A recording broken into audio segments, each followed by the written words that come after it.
Hello, everyone. It's time to preview the Galway Festival. Even though the Catacuba Festival is up and ongoing, or from today, and a glorious day is here too. But Galway is going to take centre stage because the other G is going on over in Ireland. Donn McClean and Matt Toombs are here to talk about all of that. Our resident Irish expert and resident Jumpsport expert as well, coming together for the Galway Festival. We're going to kick off with the Galway Plate. We'll, of course, have the hurdle as well, had Dex through for that. And plenty more besides over those couple of days. Don't forget to like and subscribe. Best no-cost way of supporting this podcast across all of our content. We'll be back with you on Thursday for days 4 and 5 of Glorious Goodwood. It's a busy week.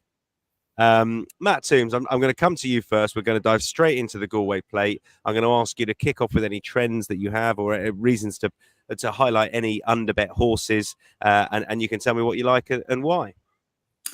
Yeah, a couple of trends and a couple of picks here. Sometimes in a top handicap like this, 2 or 3 really strong credentials at the front of the market, and it's more a case of choosing between them. This year it looks a bit more open.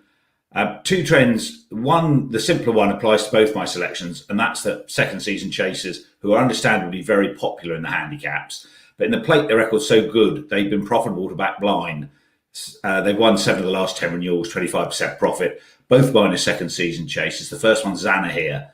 155 rated hurdle, 160 at his peak, third in the Champion and Aintree hurdles in the spring of last year, looked to hold his form over hurdles last season, lent second to Bob Ollinger in the Liz Mullen. And he switched to fences. He was never put in the race against Factorfile first time out, then beat Aspire Tower, was pitched straight into the Turners, where, given his inexperience, solid 12.5 lengths fourth to Grey Dawning, then run on heavy ground he doesn't like at Fairy House. He's off 145, £10 below his hurdles mark that he seemed to be running to last season, really unexposed over fences. Bit of a question mark over stamina, but he shaped like a stayer as a juvenile 4 seasons ago, so I'd be optimistic he'll get the trip. And importantly, all 4 chase starts so far have been on soft or worse, and he prefers better ground, so reason to improve he might be here, and Jack's chosen him of Gordon 6. I think he's handicapped to win. He isn't the strongest of finishers, so if you do backing, I'd be tempted to leave a lay on the Matchbook Exchange at a short price to hedge your position. And at likely bigger prices, I'm going to take a chance as well and have a saver on Toss Again. Bit of a trends punt. You don't get many second season chasers in this who won a handicap chase at the previous year's Galway Festival. He won the Blazers off 130 last year. All tracks are unique, but the difference between Galway and other tracks is especially marked. It's quite sharp. Then you've got a really stiff finish. The last 2 fences so close to each other in the dip, and then you've got that unusually long running uphill. It's a bit like somewhere like Chepstow, a proven ability to handle the track, and the prevailing ground's a big plus. And Toss Again chased an overly strong pace in the novice handicap at the Punchestown Festival. The other trend is that's produced 6 of the last 13 winners from just 16 runners, 278% profit backing them. He's more of a stayer and he used too much energy up too early there, so I forgive him that. Just his 7th start over fences, second at Galway. Seemed to really like the track last year, so I could see him going well at a bigger price. And if you do like him, he may be one to back closer to the off, as he's not an obvious short.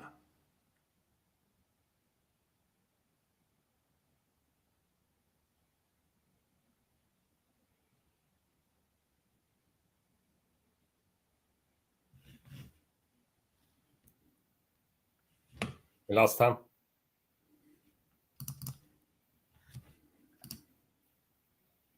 Tom gone. Shall I just kick on with my Galway players? That's what that is. That all right with you, Matt? Sounds good. Look, I agree with a lot of what you said.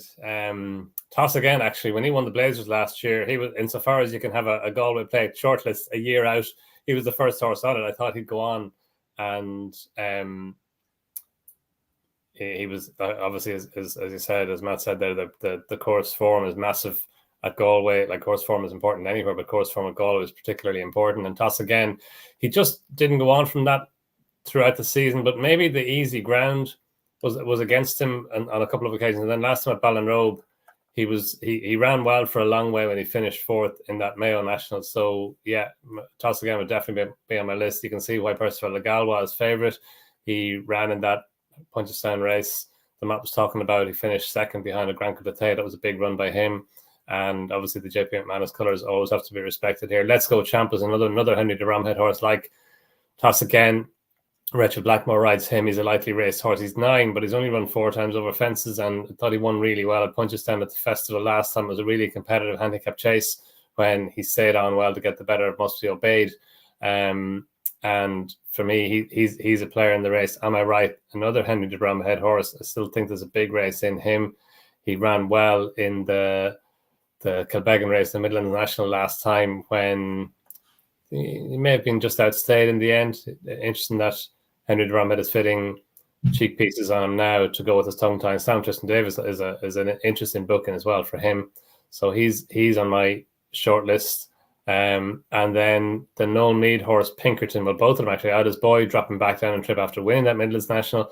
Pinkerton, so the trip might be a bit on the sharp side for him. Pinkerton won really well at Punchestown last time. He battled on bravely to get the better of Sandrois, and the pair of them had it between them from a little way out. I thought Sandrois was getting the better of him, but he showed a really good attitude. Now he is stepping up markedly in trips, so we don't know if he's going to see out 2 miles 6.5 furlongs, and it can be quite a sift 2 miles 6.5 furlongs with the uphill run from the final fence with no fence from there all the way around the home turn and up to the line.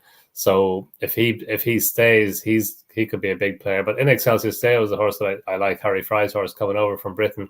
He's not a second season chaser, but he's a lightly raced chaser. I thought his runs over 2 miles in the early part of last season were very good. He stayed on really well in the handicap chase that Dancing on My Own won at the October meeting at Cheltenham. He was well back in the field early on. He stayed on to take third place. Another few strides, he might have been up and challenging Dancing on My Own, but he stepped, and I think he probably would have beaten Harper's Brook in that race at Sandown in February on City Oz Chase Day when he unseated at the last. It would have been, we don't know what Harper's Brook would have done or what he would have found, but he would have gone close anyway. And then last time, he didn't run badly in the play at the festival. Then last time at the April meeting, he was really impressive in beating Hang In There of Emma Lavelles, and Hang In There came out next time and won at Uttoxeter off a £5 higher mark. So I think he comes into the race in good form. It wouldn't be surprising if this had been on his radar for quite some time, which is probably in common with lots of his competitors, lots of his rivals. Interesting that Harry Fry is fitting cheek pieces for the first time, which I think could elicit just a wee bit more of improvement. He's only £5 higher than he was when he won at Cheltenham in April. I think he could still be a well-handicapped horse, and Jonathan Burke, who rides him all the time, knows him really well. He won the plate on Shanahan's Turn probably 8 or 9 years ago now, so he knows how to ride the race. In Excessive State is only 6, and I think he can come forward again. I think the trip is key to him, and yeah, I can see him running a big race.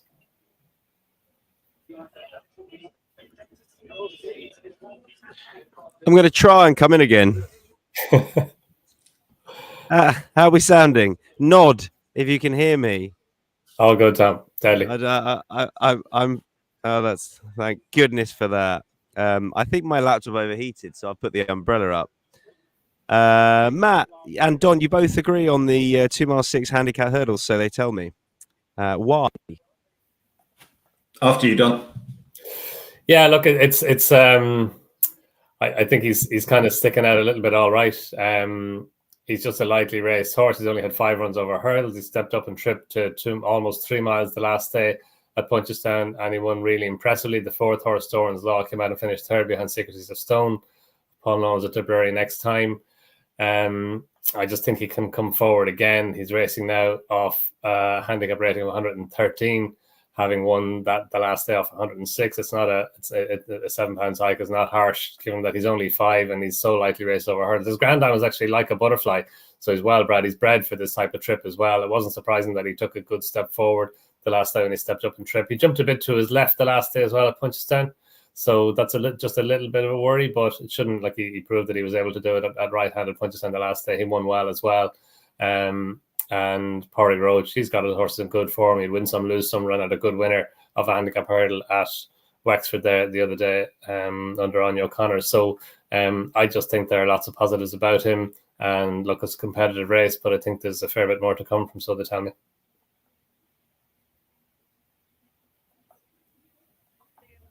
What do you want to add, Matt? Nothing really. That's exactly the same rationale. So hopefully a good chance, so they tell me.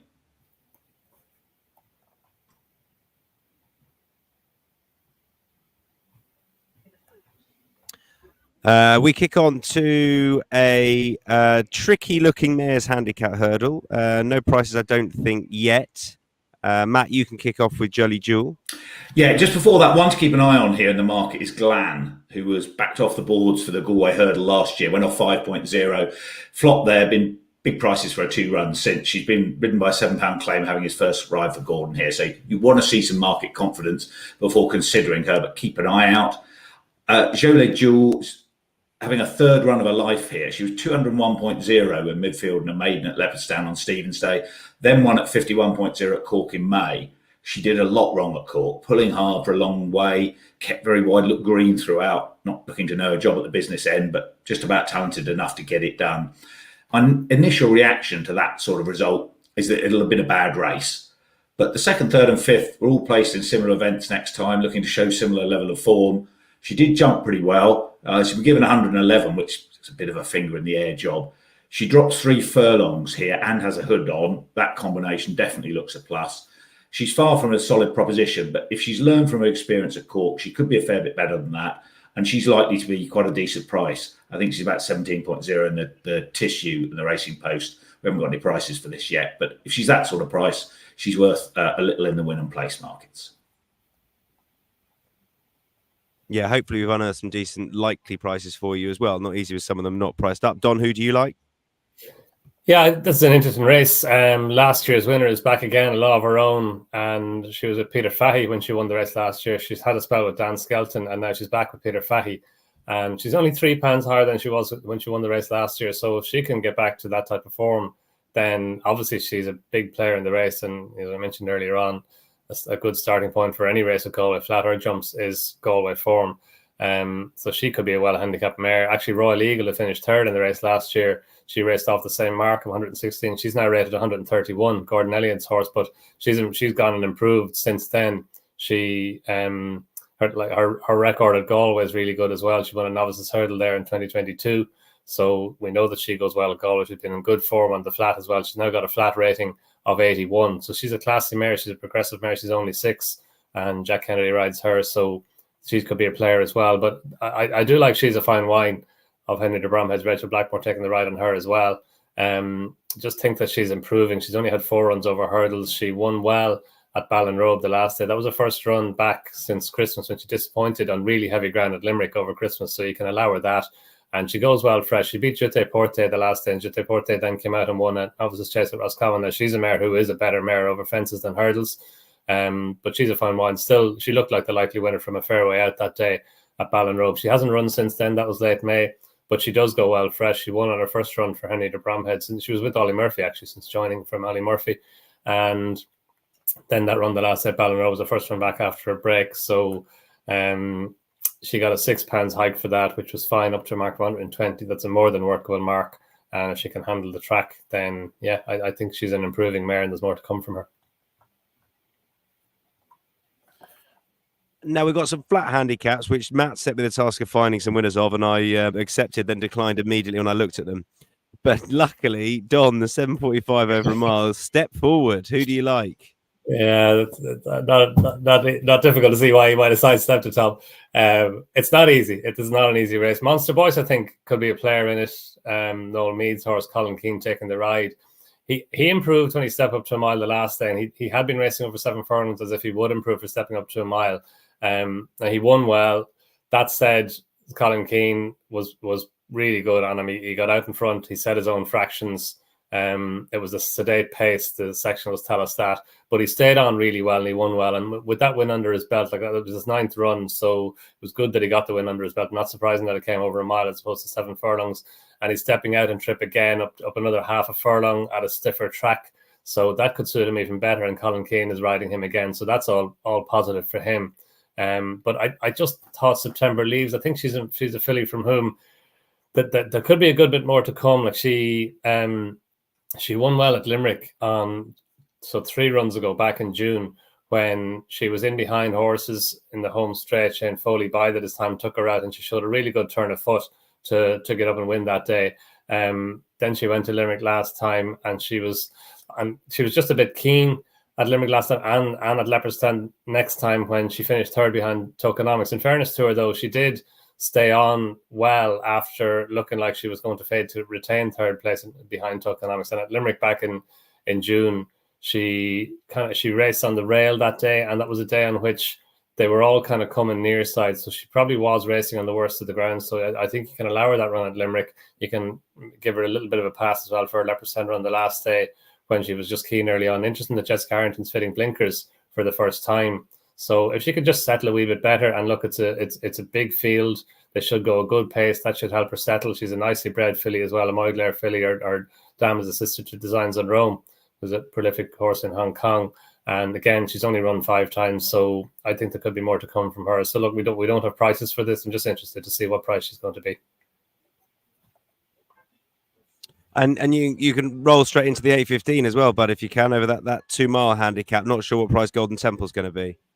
Yeah, again, we don't have prices, so it is hard. But Golden Temple, he's just on a really good roll. He won twice over hurdles, one at Downpatrick at the end of May, and then won again at Roscommon over hurdles in June. Then he went to the Curragh last time, and I thought he was very good. He was prominent from early. Jamie Powell, last year's champion apprentice, he rode him that day. He rides him again. He takes 3 pounds off, and he was prominent from early. It looked like when the Truant came up and challenged him, it looked like he was going to get the better of him.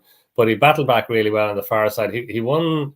He won like a horse who maybe hadn't just gone to the depths of his ability, that he just, like, the Truant was closing on him, but he wasn't getting any closer. He only got home by a neck in the end. But I'd say if they'd gone another furlong or 2 furlongs, he still wouldn't have got past him. So I thought he probably won with a little bit in hand. Now, he did get a little bit of a hike for that, up to a mark of 79 on the flat, but he's an improving horse. Noel Meade is a legend at Galway, and he's actually got quite a good team going this year. So he's a trainer to follow throughout the week. But I thought Golden Temple is coming in here on a nice upward trajectory, and I thought he maybe, given that he stays so well, he just might have enough in hand to take the rise in his handicap rating in the stride.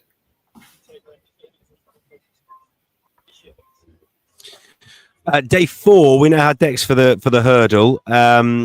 505. This is both of yours I've backed in the past, so I'm worried. Donn in particular with Nürburgring. But Matt, I'll ask you to kick off 9.0 Daddy Longlegs. Why? He's the classic horse who might be a Grade 1 horse in a handicap. Hugely impressive at Punchestown off 135, looking like he could have won with another 15 pounds on his back. The ground looks crucial to him. He flopped in the Grimes at Tipperary on what was officially the same ground yielding. That was heavily watered ground. With some courses these days, watering to provide slow ground even in the summer, it's harder to know how accurate ground descriptions are. Very blunt tools, overall race times. They obviously depend on the tempo of specific renewals, but this year's Grimes 6.9 seconds slower than standard. Only once has the official time been slow in the last 15 years, during which time 6 renewals, including last year's, were running under standard time. So perhaps the ground was really slow. I'll forgive him that. The rain now forecast not to arrive till Friday, so I'm assuming it'll be a mixture of good and yielding, which I think will be fine. He's off 150, but 2 of the last 4 renewals have been one off 155. Aramon got injured and never ran again, but that was his 14th run over hurdles. He'd run in open Grade 1, so we knew a fair bit about him. Saulier was also in his 3rd season hurdling. Had looked pretty exposed as not championship class after 10 runs, yet both could win this off 155. So I think Daddy Longlegs could be at least as good as them. 150 looks a mark he can leave behind in graded conditions events later in the season when he gets his conditions. And I mentioned that he prepped in the Grimes. That has produced 4 winners of the Galway hurdle this century, 2 of which were beaten at Tipperary.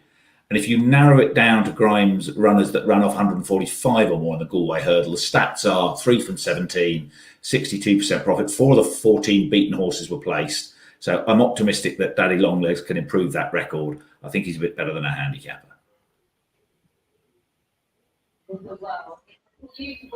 Donn, who are you with and why?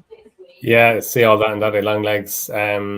Yeah, he just could be the classy horse of the race. He was so impressive when he got Punchestown. If you allow him his Grimes run, and Matt's case for allowing him his Grimes run is fairly solid.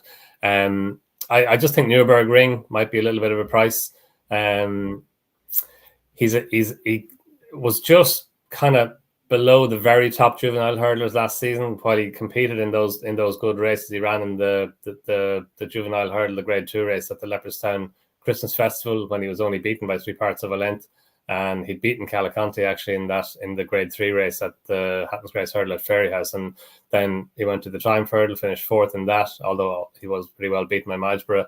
In the Champion 4-year-old Hurdle at Punchestown, he made a bit of a mistake at the second last flight, I think, which didn't help him, and he was still only beaten 2 lengths by Cargese. He was given a little bit of a break after that. He ran on the flat at Leopardstown last time, and I thought he ran really well. He only finished 6th in the end behind Longbourn, but he was kind of mid-division, a bit worse than mid-division early on. He made his ground on the far side. They swung off the rail into the home straight at Leopardstown, as they often do, and he made good ground on the far side. Looked like he was going to challenge, and then just kind of weakened inside the final furlong. For me, it's a run that's going to bring him forward for the Galway Hurdle. He's only 4, and 4-year-olds don't have a great record in the race, but Zarek the Brave won it last year. He was the first 4-year-old to win it since Peregrine Run back in 2000. But I think Newburgh has a good profile coming into the race. I think he's potentially well handicapped on the mark of 139. You can see him being a better than 139 rated horse next season, or this season. And yeah, I think he stays 2 miles well, so that's in his favour. You need to stay to win a Galway Hurdle, and he's got that kind of touch of class potentially also that you need to win a Galway Hurdle. So yeah, I think he's got lots in his favour.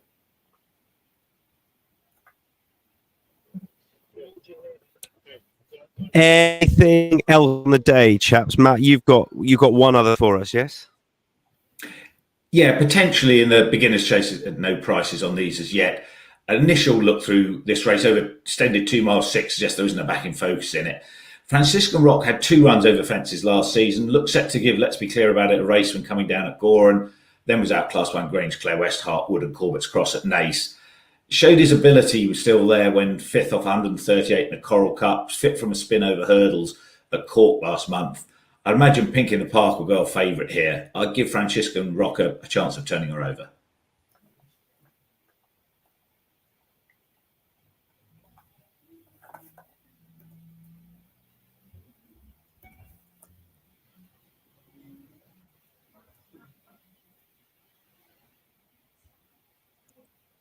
Sorry, Matt, I lost the end of that, but that's probably my connection. That's Franciscan Rock in the 2:10 at Galway. Matchbook 0 long shot now.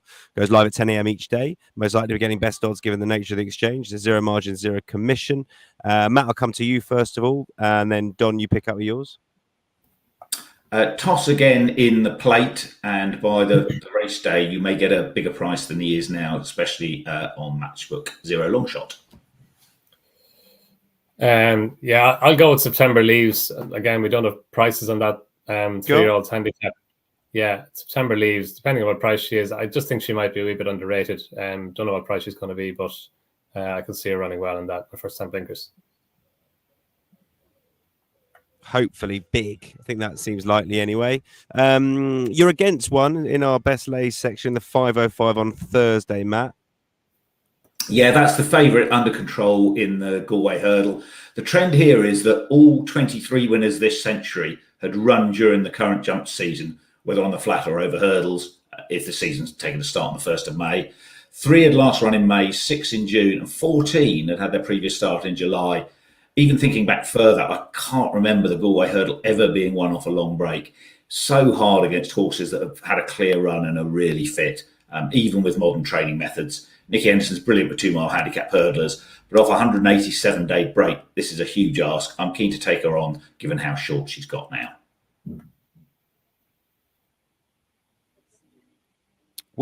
Place lay or just win lay at the prices? Both.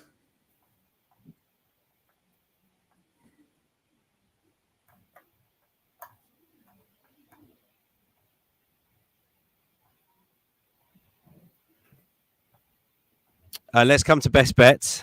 We'll get through it. What's your best bet at Galway for those first couple of days, Matt Toombs? Daddy Longlegs in the Galway Hurdle.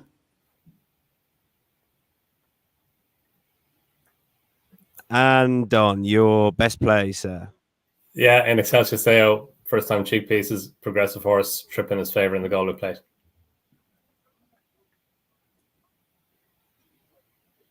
Good stuff.